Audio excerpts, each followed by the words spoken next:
I have one that's a bit more literary fiction for you guys this week. This is The Mythmakers by Keziah Weir. I think it's pronounced Keziah. It could be Keziah. I don't know. It's a nice name though. So, after a poorly researched article lands her in the public eye for the wrong reasons, Sal finds herself without a job and she's left facing her unhappy marriage and dying career. When she reads an article about a writer she met briefly years before, she recognizes their interaction in his posthumously printed manuscript excerpt. She decides to find out why she was the muse for this piece and is soon embroiled in the life of his astronomer widow, Moira. The story spools back to take in the past, their marriage and their daughter, other people who knew him, as Sal starts to sink into life in his hometown.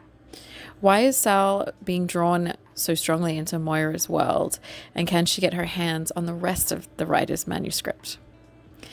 The author of this book is senior editor at Vanity Fair, and she has quite an extensive list of publications that she's written for. This is her debut novel, and overall, it's really not bad.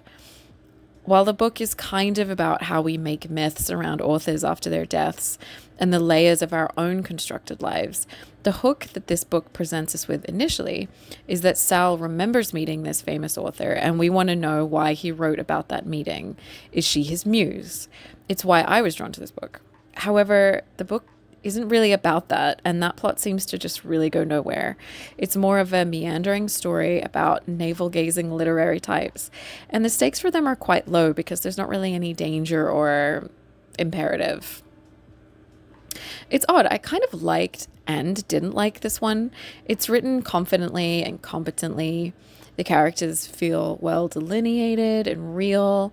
There's a kind of retro cozy atmosphere to the whole thing for me, perhaps because it's set in New York and Massachusetts, in the homes of writers and in literary circles, and then also just in sort of small towns, small places.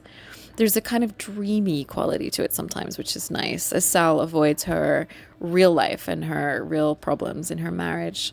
But I didn't like Sal after a while. She's pretty mean to her husband for no reason, and she acts a lot more like a spoiled teenager than an adult. There's no consequences for her actions at all, and I found her quite sort of strange and unethical, some of the choices she makes, or some of the bits of information about what she's up to that she keeps from other characters. Moira's part of the story became more interesting to me, but then those chapters don't really go anywhere. The whole book never really goes anywhere. It's not really about a plot, it's a long character study. And I just kind of, as I was reading it, by about 2/3 of the way in, or maybe even halfway, I was kind of thinking, what is this book really about? Like, what are we exploring here? But also, I didn't really care what it was about by that point as well, because I didn't really care about any of the characters. Nothing was really happening with them. And there was no major grief, no major, there's no, if they lost their jobs, they're not destitute. They didn't have like kids they were trying to raise, or like there was just kind of like almost no consequences. But yeah, after a while for me, it kind of felt like literary posturing. And I'm not sure if this was intentional by the author or not, but I just got a little bit bored. The end felt kind of soft and a bit disappointing. I think maybe character study type books are just not really for me unless, I don't know, I can think of a couple that I've really enjoyed, but maybe it's just not my subgenre or whatever.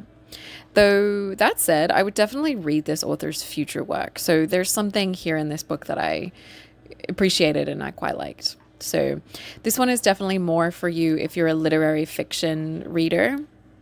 And if you love sinking into a character study, if you were hooked in by the mystery sort of the manuscript and that aspect of the plot, you're probably not going to love this one. So yeah, so thank you to Penguin Canada for the copy of this one for review. You can check out some of my other videos. I also have another channel and socials, so you can find links below if you want more of that. And if you want to hang out again, remember to like and subscribe. And you can always leave a comment, let me know what you thought, or let me know what else you might want to see. Thank you.